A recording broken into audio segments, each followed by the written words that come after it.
The following program is a Creative Magic Network production.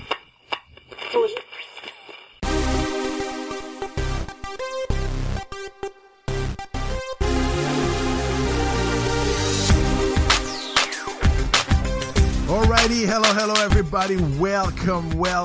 Come on in, sit down, relax, put your earbuds on, that's it, you made it to the Frederick Bai Show. And yes, this radio podcast is about unleashing your creativity. We talk to experts, we step into the unknown. It is an inspirational, magical, intuitive radio podcast as we chat with charismatic enigmas. That's right, artists and entrepreneurs from around the globe. Musicians, singers, radio hosts, business people, photographers, everything in between. The Tower of Power, too sweet to be sour, funky like a monkey. Hey, in this place, sky is the limit and space is the place. I am Frederick Bai. I am your favorite French Canucker. I am your host. I'm a businessman. I'm an artist. I'm a writer. I'm a friend. I'm an animal lover. And today, ladies and gentlemen, we have a very, very exciting show. And, we have somebody that I admire because from a distance, have you ever watched What the Bleep Do We Know? Yes, I'm sure you did. If you know the Frederick Bai Show, well, you know who this man is. Today we're talking with William Arntz. I hope I pronounce his name right. Is that the right way to pronounce your name, William? That's the right way to do it. Okay. All right. And today he's one of the co-author of the Not So Little Book of Surprises.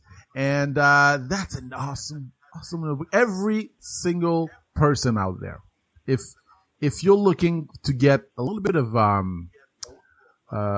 spiritual cookie, let's put it that way. The book is a spiritual cookie. And I love the book.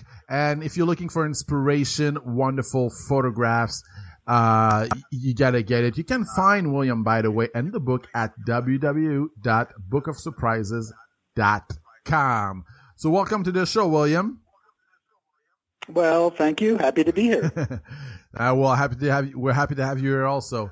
All right. So like I said during the intro, this book is really, inspiring. I mean, it's deep. It's spiritual. The way I like it. I mean, to be honest, it reminds me of a little bit like, I'm sure you've read the Tao Te Ching. I mean, it reminds me there's that spiritual element in there, that Zen, being in a moment and just enjoying life in this moment, So, but right before we get into it, though, give us an idea here of your background a little bit. Well, my background, let's see. I started my professional career as a research laser physicist, and I worked on the Star Wars program, but this was Star Wars 8 years before Star Wars came out. So it was when we were going to put big lasers in 747 and melt Ruski rockets out of the sky. So I developed computer modeling in order to do these high-energy lasers. I did that for a couple of years, and then I had enough, and I went back to being a hippie, and hippie for a while. And then I in order to support myself, I started programming computers because I knew how to do that. And I did that for a little bit. Ran into a spiritual teacher, my first spiritual teacher, and he decided that all of his students had to program computers because it would train the mind. He said it was actually a good computer programming was like meditation. Really? Luckily, I was already doing it, so I did that, and eventually he said, okay, now your project is to write a software product, build a company around it, and sell it for millions. And I decided that was a good idea, so I did that. I wrote a distributed job scheduling system, and which to date has generated over $2 billion worth of revenues. Wow. Unfortunately, my claim to fame is I sold the goose that laid the golden egg. I sold it way too early and didn't know what I was doing, but I did all right. So I did that. Then I did a second company, software company, because I was pissed that I sold the goose that laid the golden egg. I did a second one, and that one did okay too. And then around that time, I'd always wanted to make movies, and I realized that, I had enough money now from selling my software companies that I could make a little documentary. So I was studying up at the Ramtha School of Enlightenment at that time, and there was interesting stuff going on, so I thought I'd make a little documentary about some of the stuff. And I started getting into it, and I got carried away, and then I got more carried away, and then I got ridiculous and ended up making What the Bleep Do We Know, and did that. And then someone approached us and said, hey, we want to have a companion book. So I wrote the companion book for that, and that's been translated into, I think, 25 languages now, much to my surprise. So I did that. I then did another film called Ghetto Physics, which seems to be very applicable these days. And that was that. And then I figured, okay, I'm done. I'm going to retire. And then I met my beautiful wife, Deirdre, and we got married, first time for me.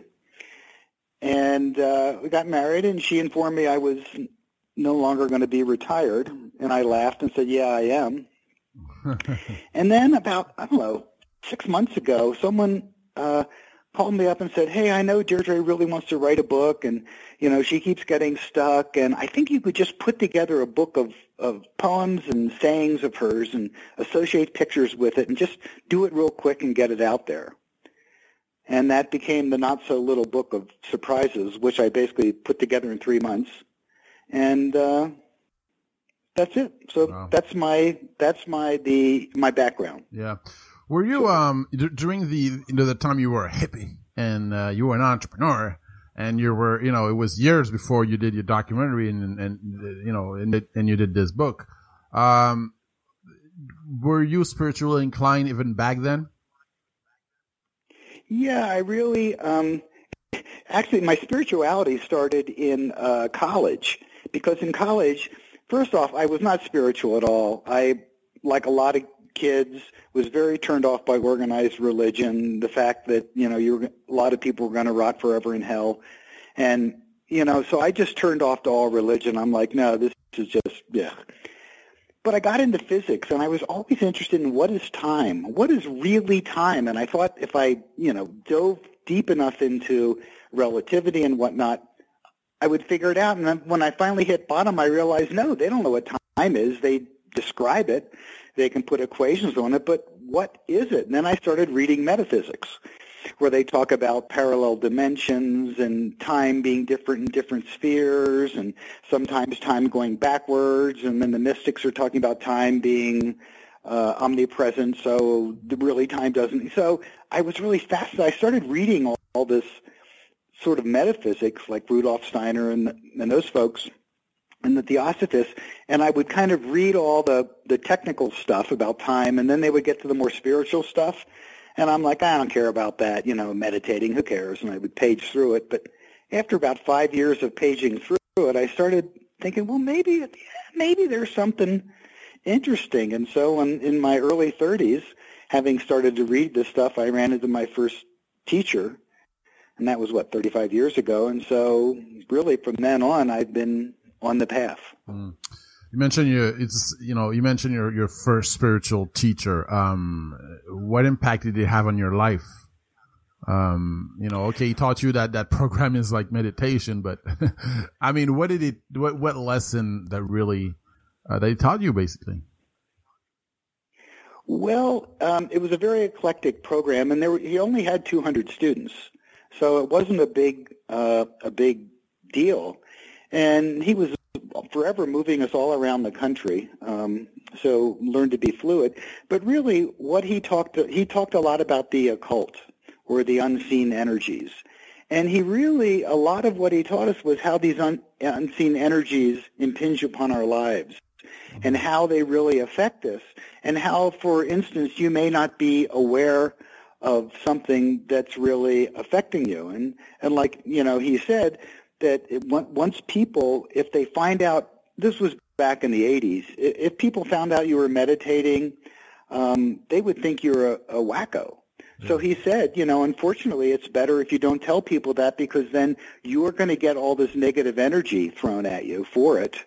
And that's very painful. And as you meditate, you become more sensitive, you become more psychic, and so basically as you become more psychic, then you also have to learn how to screen out energies that are harmful. Mm-hmm. So it was really what he taught me so much was just that whole thing about unseen energies, how they affect our lives, how we affect other people's lives by that, and really strategies on how to live. Right. All right, one more question before we dive into the book. You were an entrepreneur. You went to college. Now, let me ask you this. A lot of kids right now, are 19, 20 years old. It's time to make a career decision. Now, you've done a lot of things in your life. What was the mindset of the adults around you when it came to your career in entrepreneurship or in arts, in, spirituality, all these types of careers? Because usually a lot of parents, man, if you don't become a lawyer, a doctor, or an engineer, to them, you're just going to be a screw up in life. Or if you don't go to college, you're going to be a screw up. What was the mindset of the adults around you, when it came to that? And what would you tell a 19-year-old kid today? Well, first off, my father was an engineer. And so I went first into college in engineering, then did more physics and math.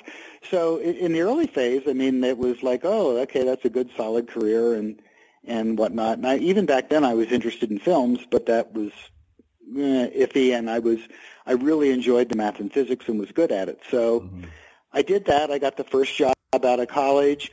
And then when I quit after a year and a half, because my idea was to go save up money, quit, get in my car and be a hippie again, my parents were fine with that. They were like, well, the guy's smart. He seems to do what he's going to do anyway. And so they were just okay. There was nothing. And then eventually when I started working again, they're like, oh, that's great. And then I was I made a movie in my late 20s with a friend and spending a lot of time and money doing that. And my parents were just always very supportive of me. So kind of no matter what I did, they were fine with.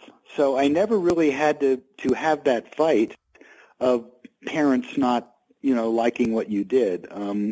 Now, I just watched the series on jazz, and there was this story about Bix Beiderbecke, who was this guy who was a trumpet player in the 20s, and he was an incredible trumpet player and playing jazz, but his dad wanted him to be in the business. And Bix was like getting records made and would send them home. And one time he went to visit and he saw all the packages were unopened in the thing. He got depressed and eventually ended up in a mental institution. And so that's the other end of the thing where someone has an artistic thing and, the parents are just very down on them, which really I think is a shame. So, what I would tell the 19-year-olds is, look, you are going to be doing best at what you care about, at what you're passionate about. Like Bix Beiderbecke, the parents were trying to get him away from this jazz thing, so they sent him to a city, and he would cut classes and go to all the jazz clubs till 3 a.m. That's what made him alive. And he was an incredible artist. He just needed better support. So, I think for the 19-year-olds, it's kind of a cliche almost, but it's true. Follow your passion. The things that you really, really care about, just go after. And some people they may be parents, they may be friends, they may be whatever. But in the end, you got to really think about what just makes you want to get out of bed in the morning and go get them. And that's what you're going to be best at. And usually what you're best at is what you're most successful at and will give you the most fulfilling life. So if people are naysaying that because you want to go, you want to take a bicycle and ride it across the country, and if everyone says you're crazy, smile. I heard that a lot growing up when I would do stuff. People say, you're crazy for doing that. And I'm like, yeah, okay, well, so that's nothing new. So that would be my advice. Let them say you're crazy and do what you want to do. Oh, awesome. All right. Once again, we're here with William Arntz. He's one of the co-author of the Not So Little Book of Surprises. And you can find him and the book at www.bookofsurprises.com. gmail.com.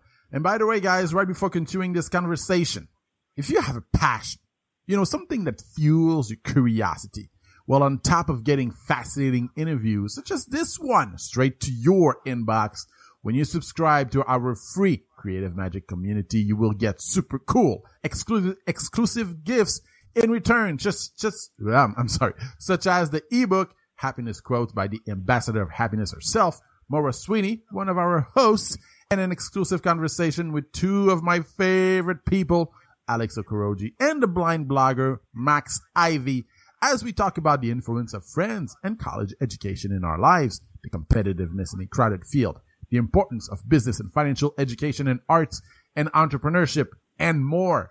And also, Alex has a special gift for you inside. Yes, a book about her life.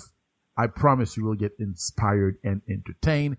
You can subscribe for free at frederickbuy.com. That's Frederick with a C, buy like bye-bye.com. All right.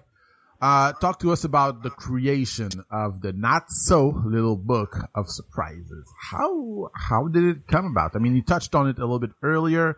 It's a book that your wife wrote, it's a collection of poems. So it took 3 months to write and to bring forth. Well, what happened was I got the phone call from a friend saying, your wife Deirdre wants to get a book out there, I think, and blah, blah, blah. What do you think? And I said, okay, let me think about it. So I started thinking about it. And back in the What the Bleep days, we had come up with this idea. It was called the Little Book of Bleeps. Mm-hmm. And people really wanted to get some quotes from the movie that they could take with them. And so we came up with this little format with this little 5x7 book, and it was quotes from the movie with stills from the movie. And it was actually quite popular. So that must have been in the back of my head because I'm thinking again about quotes and pictures. And I came up with the title, The Little Book of Surprises. And the reason it's The Little Book of Surprises, and I talk about this in the foreword, is that a surprise changes you. If you, before and after a surprise, you're different. You're one person and then something happens and you're different. And when I different, I mean physiologically different. Your blood chemistry changes, the peptides, your hormones changes. You are in a lot of sense different. And of course it depends on the surprise. Big surprises can really make you feel different. And so there's a whole thing about being different before and after a surprise. Well, if you're in the spiritual transformation game, it's all about changing. So that's why I came up with the idea of surprises, because it's a way in which you can transform. And if the surprises are generally fun or thought-provoking, it's also very, very entertaining. So I put together a little 60-page version of the Little Book of Surprises. And the quotes I pulled from, they were some poems, but 2/3 of them aren't poems, or actually 3/4. Deirdre has been giving workshops and teaching and holding retreats for 10 years. And she has transcripts from all these years of teaching. So because I'm a documentary filmmaker, I just took the transcripts, and I can go through them really quickly because that's what documentary filmmakers do. Go through, and I started pulling out the quotes that I thought were really impactful or insightful.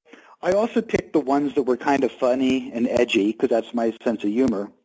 The joke between the two of us is she had picked the quotes. All the quotes would be stuff like, you are the light of the love of God, and your compassion flows through all people, and you are the light of creation. Very beautiful things like that. Mm-hmm. Mine are let's just say a lot more edgy. And she laughed. She goes, oh, my God, if I had picked out the quotes, I wouldn't have picked any of the ones you did. But I wouldn't let her look at the book until I was done because I knew she'd, So anyway, I pulled together this, and she has a friend, Endre Balogh, and he's a award-winning photographer. He's also a concert violinist, but he's an award-winning photographer. And he very, very talented, and he had a website of 3,000 photos, but he's such an artist, he's never been able to monetize it. He doesn't know what to do with these pictures.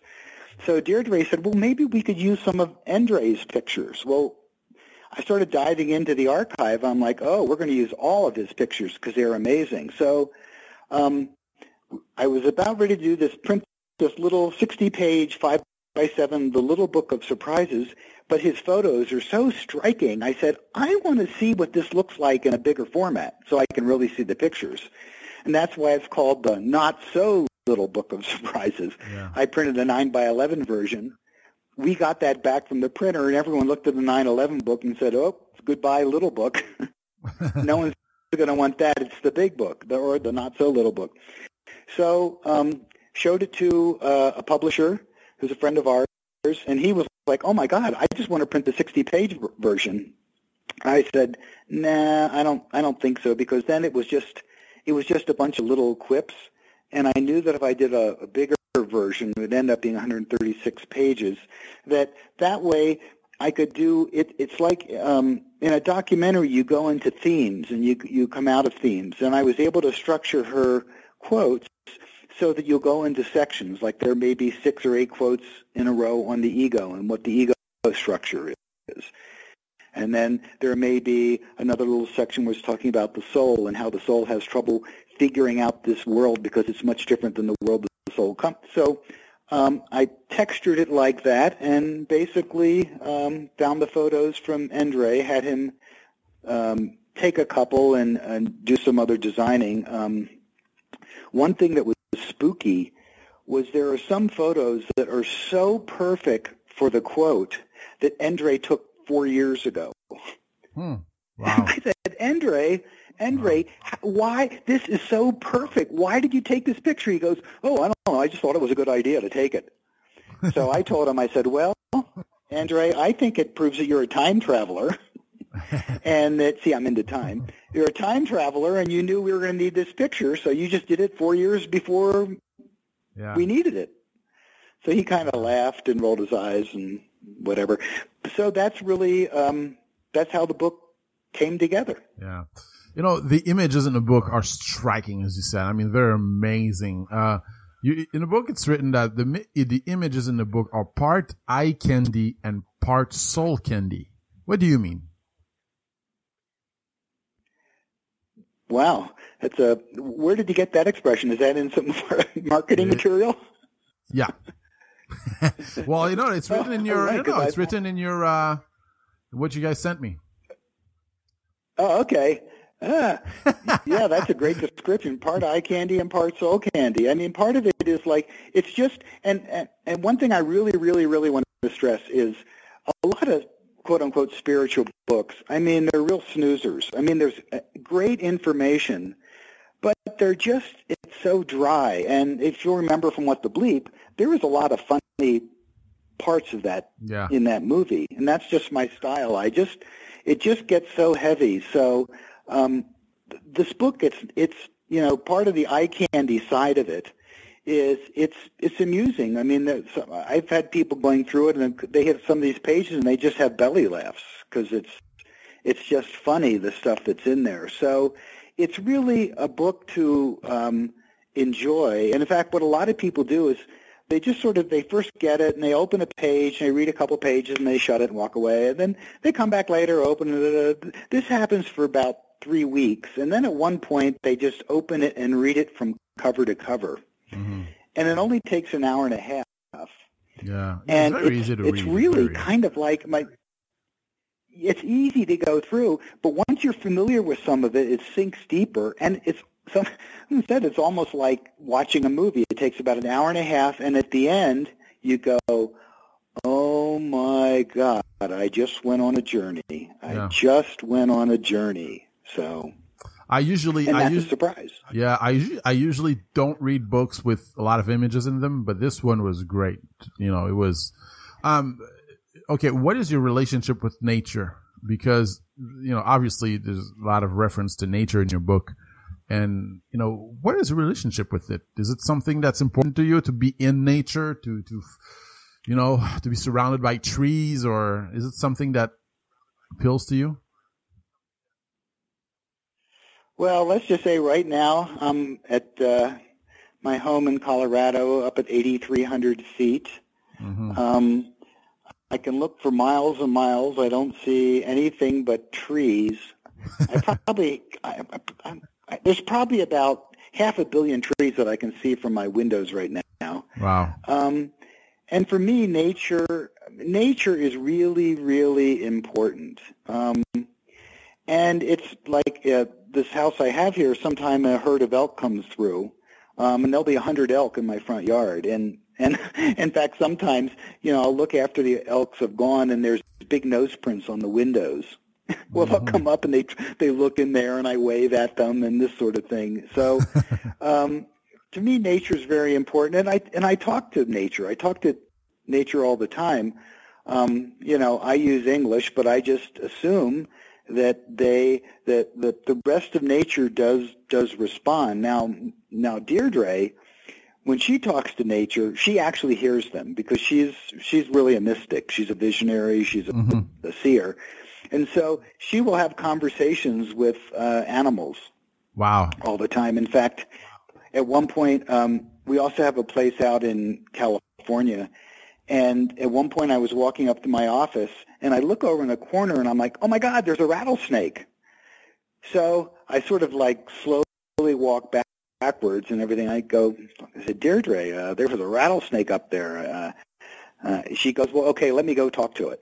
I said, okay. So I walk up there with her to make sure that nothing happens, and she went very quietly for about 5 minutes, and then she goes, okay, rattlesnake will go. And I said, well, what's going on? She goes, well, it's a baby. It was a small one, and the baby rattlesnakes, little health tip for folks, baby rattlesnakes are the most dangerous because they're very skittish, and they'll do all of their venom when they bite. So baby rattlesnakes are bad. So anyway, she said, well, it's a baby, and the baby got lost, and the other rattlesnake said it wasn't supposed to come down here. They know they're not supposed to come down here, but this one just got lost, and so it's going to. I told him to go back up, and it said it won't come back again. So she has these conversations with real conversations with nature. So to me, it's so important, and I think that when you look at the human race and what we've all done, obviously there was that notion that a lot of people got from the mistranslation of the Bible, where we were supposed to have dominion over the earth, dominion over the animals, dominion over the trees. It was actually a mistranslation. It's not dominion, that's in dominate. It's in guardianship. We were to be stewards of all of this. We're to care for it. And, you look at how we don't care, humans don't care for things, and, look around the world, and you can pretty well see that reflected. So, nature, for me, is both a personal thing and something that, humans, come on, everyone, let's wake up and realize where we come from. Right. It makes me feel good to hear that you guys speak to nature and she speaks to animals, because I remember it was years ago, I was in the forest and I was walking and I was saying a prayer, I was like talking basically to the trees, to the empty, like when I'm in the forest, I feel I'm surrounded by God, I feel I'm surrounded by a presence, right? And I remember I was talking, like whispering, but you could hear, and I remember there were passersby that just, a guy with his girlfriend who just were looking at me with their eyes like popping out of their sockets almost, but, and I was very, discreet and quiet, but they could tell that I was speaking to nature, like just speaking to a tree. But anyway, now that I hear people say that, hey, they speak to nature too, I feel better about it, because it hunted me for a while. Anyway, think about it. I mean, we our bodies came from nature. I mean, that's part of us. That's part of our who we are on this planet, and and part of the spiritual path is reconnecting to those various parts of ourselves, and parts of ourselves are the trees. So yeah, like don't you find, like as you said, there's a presence in nature, in just being in the forest. There is a presence. I don't know what it is, but there's a peace there. I feel that you know what I'm talking about, right? Yeah, and you do know. You said, I don't know what it is. You do know what it is. It's a presence. That's exactly what it is. There's a presence. Or you could say a consciousness or an awareness. There's something there. It's not inanimate nature out there. Yeah. It's alive. All right, once again, we're here with William Arntz. He's one of the co-author of the Not So Little Book of Surprises. You can find him and the book at www.bookofsurprises.com. And right before continuing this conversation, folks, are you an Amazon shopper? When you use our Amazon links at frederickbuy.com, Amazon kicks back a few bucks to the show, and it helps cover production costs at no additional cost to you. No hidden fees, no BS, no nothing. So if you like what you hear, you can help by going over to frederickbuy.com, Frederick with a C, buy like bye-bye.com. Click on the blog page and click the Amazon link in the sidebar for all your online shopping. It is really that simple, and bookmark it to find it easier. All right, William, on page 29, it's you write that the world is an illusion. Play with it, bend it, mold it. I love that. I love it. Why do you say that the world is an illusion? And you also say that we should respect this illusion. Talk to us about that a little bit. Yeah, read the whole thing if you wouldn't mind. Yes, I'm gonna get to go to page 29 right now. Give me a sec. I'm going right there. I think it's a wonderful passage. Okay, the world is an illusion. The ego says it's real, but you know this place is an illusion. So play with it, bend it, mold it. It's jello. It's silly putty. You will be happy the day you realize you are dreaming this whole thing up. The illusion. However, respect your illusion. I mean, concrete is concrete. One day you will say, I'm in another world. It will happen. You will have glimpses where you are literally in another world, more real than this world. And when that happens, you will have entered in. That will really mess with your head. Those worlds are more real than this one. Yeah, I wanted you to read that because those quotes are sort of gives people a feeling for the book.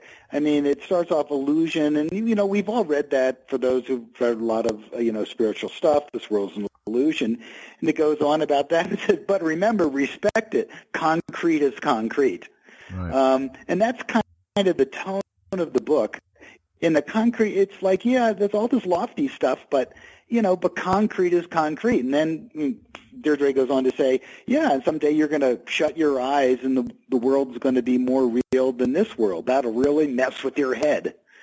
So the languaging that she uses in the book it's very accessible to people. It's not this esoteric stuff. Mm-hmm. So the whole thing about the illusion is that, I mean, she, like I've said, Deirdre is a mystic and has been having these experiences pretty much all her life. But she said the first time she shut her eyes and she was in a three-dimensional reality that was more real than this three-dimensional reality, she said she thought she was going crazy.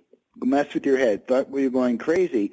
But that's the idea about illusion. And when I did What the Bleep, I interviewed Andrew Newberg, who had done all this research on interviewing people who had these mystical experiences. And across the board, they said, yeah, we went to this other reality, and that was the real reality. When we came back to this world, we just never took it as seriously as we did, or people who have near-death experiences. When they come back, they say, this ain't the real world. There's a realer world. And you can't convince them otherwise. It's a very visceral thing. So that's the whole concept about the world's an illusion. However, concrete is concrete. And, when the light turns red, you better hit the brakes. So that's the sort of the dichotomy of living in this world, is there's this spiritual realm that's real and energies and a whole universe, or universes. And then there's also the physical world. And the light turns red, you better stop. Mm-hmm. Page 36. Did that answer your question? Yes, absolutely. Absolutely. Well, actually, let's go to page 38. You write about the extraordinary pull of darkness and how it's important to kind of resist it, not to get pulled into it. How do you not get pulled into it? Well, for me, there's a couple of reasons. One is the knowledge or wisdom that getting pulled into the darkness, there's a certain rush that happens. Like I know, for instance, with this election going on, there's a lot of darkness happening in this election, but people are just kind of fascinated by it. It's like, seeing a train wreck. You can't take your eyes, off it, even though it's horrible. So there is that pull. But for me, I know that if I focus on that darkness, if I allow myself to go into it, in the end, I'm going to end up feeling depleted and depressed. And that's just kind of wisdom. That's just kind of knowledge. You just know that, there is a pull of darkness. There's a pull where you can manipulate someone to get them to do what you want. And that manipulation is darkness. You're using dark energies in order to do that. And you say, well, I can do that, but in the big scheme of things, it's actually going to hurt me even more than it hurts that person. So I'm just not going to go there. I'm not going to do it. And so in order to resist the pull, you first have to recognize the pull. And then secondly, you have to then have make the decision to say, nope, there's a train wreck happening. I'm just going to turn around and walk away because I don't want to live in the energy field of that darkness. And as we say in other places in the book, that's part of the struggle we go through, that I've gone through. I'll speak personally on the spiritual path is choosing the higher path, the higher goal, as much as I can, and that's kind of how you resist it. And a lot of it is something you build up to. It's not like, I'm going to have a revelation and suddenly the darkness will have no lure for me anymore. I mean, maybe that happens to some people, never happened to me, but it's just something that I just kind of chipped away at, and just more and more I stopped going into those dark worlds. Right. I like the analogy of the Little Red Riding Hood. And you wrote, Deirdre wrote, God wants us in the land of Oz. What do you mean by that? And how did you come up, or how, if you can tell, how did she come up with this analogy?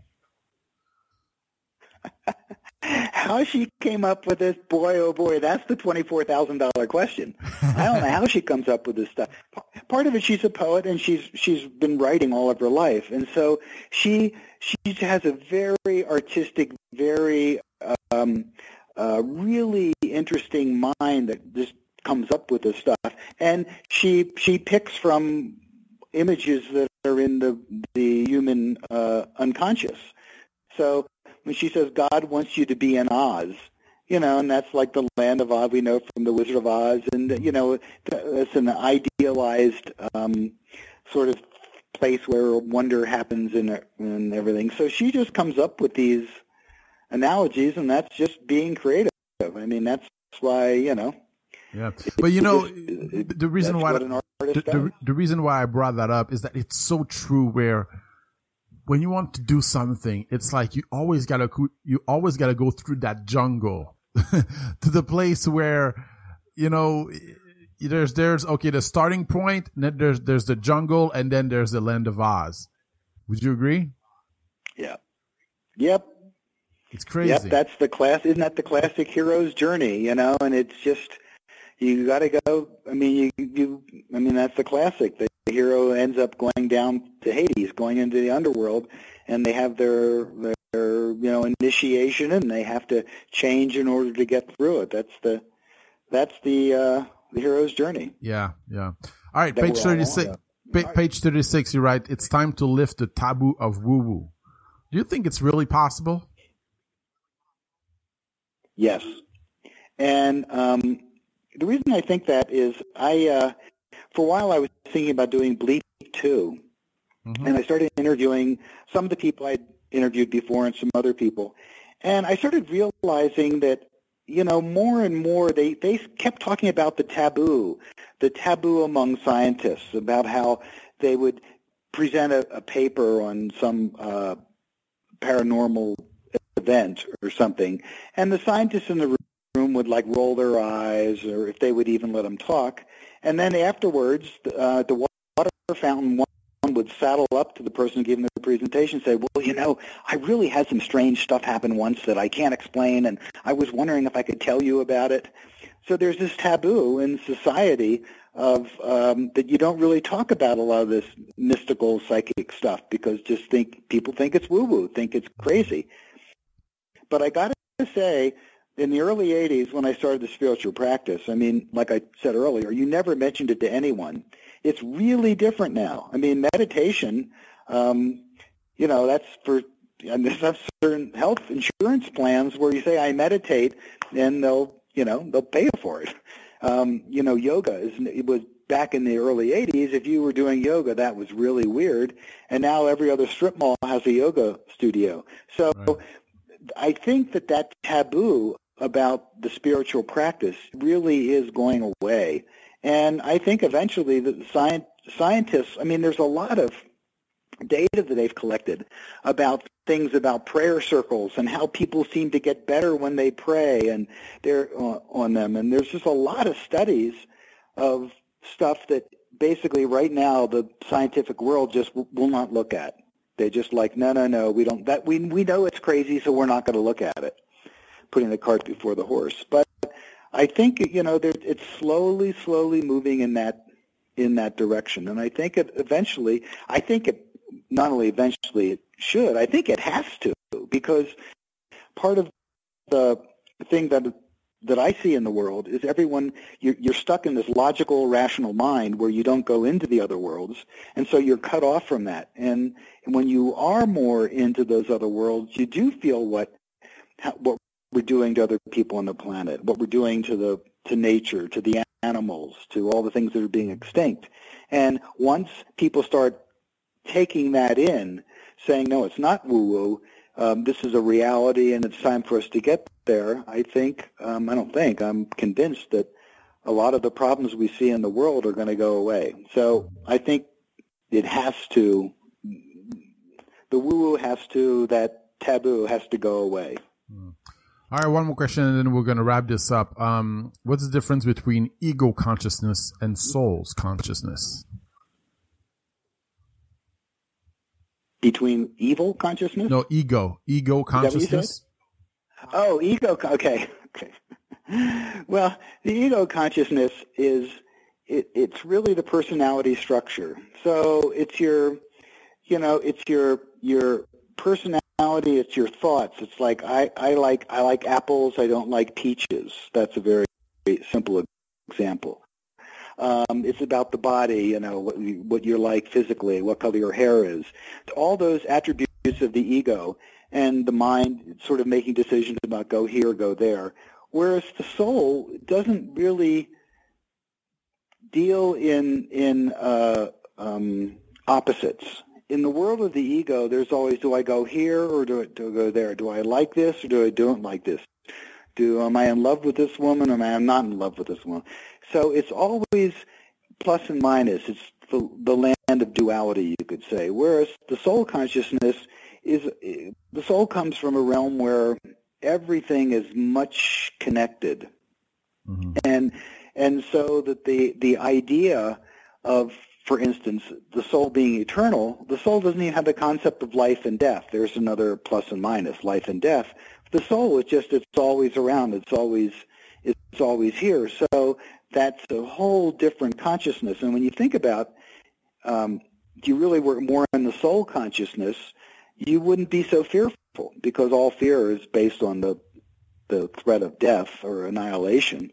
And so you're just, the more that you're in that soul world, that fear goes away. So that would be an example of how at least I see that they're different. Awesome. Well, there's so much to talk about with this book. It's really wonderful that it's a wonderful thing. I'm going to reread it again. That's for sure. Where can we find you, and where can we buy your book? Well, thanks for asking. Right now, you can pre-order it on Amazon. Go through your website to do it like you talked earlier. That would be great. And it's going to be in bookstores. Perseus is distributing it. They're a major distributor, so it's going to be in bookstores, Barnes & Noble and your metaphysical bookstores. And one thing that helps, we had to do this, What the Bleep, when it came out, it was so different than any other movie. All the distributors passed on it because they were like, Really? we don't know what to do with it. When we got this book done, or a little, not so little book of surprises, the distributor said, how do we sell this book? There's nothing quite like it, which is true. There's nothing quite like it. So for those listeners, if you go to your local little bookstore and they don't have it, just say, hey, I heard this interview about this thing, and I'd really like to get this book. Would you check it out? We had people in the Bleep days calling up theaters saying, hey, when are you going to get What the Bleep? And that really helps. So if you go to your local bookstores, they can order it there, or you just get on your computer and do a few clicks from Amazon, and it shows up in your doorstep in 3 days. So awesome. Those are the ways to get it. And then we have a website, bookofsurprises.com, too. So yeah, cool. All right, William. Thank you very much for this. I'm really honored. It was fun, and thank you very much for your time. Really, I'm really grateful for it. Thank you. Well, my pleasure, and everyone out there, have a wonderful day, and go say hi to nature. Yeah, absolutely. All right, William, I'm gonna let you go, and thank you again for doing this. Okay, bye-bye. All right, bye-bye. Alrighty, thank you guys for listening to this. Oh my God, how was that? I love Ben. It's an honor to be able to interview this guy, William Arntz. He did What the Bleep Do We Know, and that's one of my favorite documentaries. I was like, man, when I saw him on that, I received the publicity stuff for to get to be interviewed. I was like, oh man, that's a no-brainer right here. So. Anyway, it was awesome. William Arntz, thank you again for this, and go pick it up, guys. By the way, when you pick up his book from our website, frederickby.com, Amazon kicks back a few bucks to the show. It helps cover production costs. No additional cost to you. No hidden fees. No nothing. So you can go to frederickby.com, click on his page on the blog. Just click on this page. His face is there on the blog. And all you got to do is click the link to his book. It really is that simple. It'll take you to the Amazon page, and it will be really, really easy. And go pick it up. Seriously, it's a book. Even if you don't pick it up from frederickby.com, just go pick it up, really. We would like to thank those who pledged to our Patreon page. You are really helpful to the show, and we are grateful for your help. In case you're wondering, Patreon is a simple way for you to contribute to the network every single month and get super cool exclusive rewards in return. I promise you will love the perks. Our Patreon page is at frederickby.com, Frederick with a C, by like bye-bye.com. Click Be a Patreon in the header, and the money is used for our editing time and sharing to the different podcast channels. You can contribute for as low as $1 a month. That's like 20 cents a day or something, or 2 cents a day. And also the Creative Magic Store is open and well.